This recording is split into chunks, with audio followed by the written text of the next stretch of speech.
Struggling with BMW BDC3 encrypted keys? Standard methods are not enough.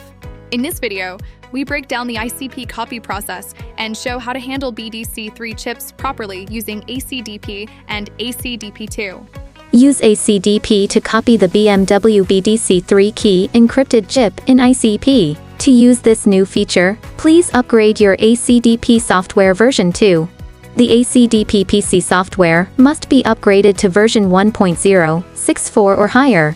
The ACDP2 PC software must be upgraded to version 2.08 or higher.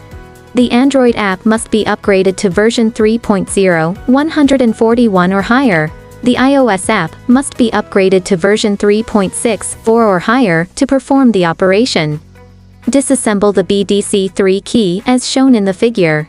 According to the help, please connect the ACDP BDC2 interface board with the original key properly, and switch the dip button to the BDC3 side.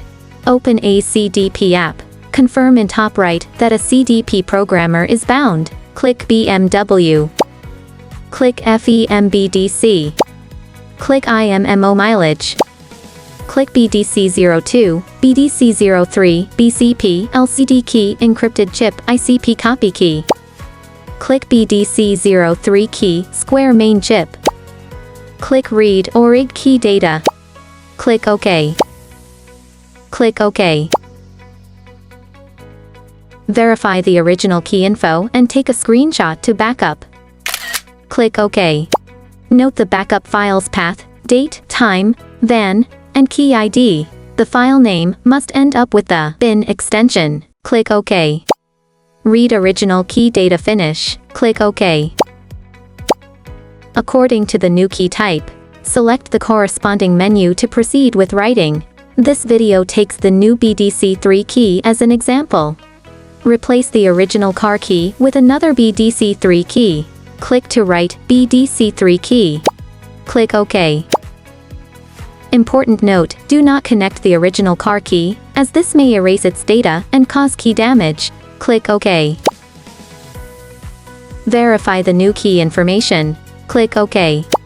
Note the backup file's path, date, time, VAN, and key ID. The file name must end up with the bin extension. Click OK. Click OK, select original key data. Based on the date, time, VAN, and key ID, select the original key file ending with the bin extension. Check whether it is the original key info. Click OK. Write key data finish. Click OK. Assemble the original key and the new key. Get in the car and check if both the original key and the new key are working properly. Thank you for watching.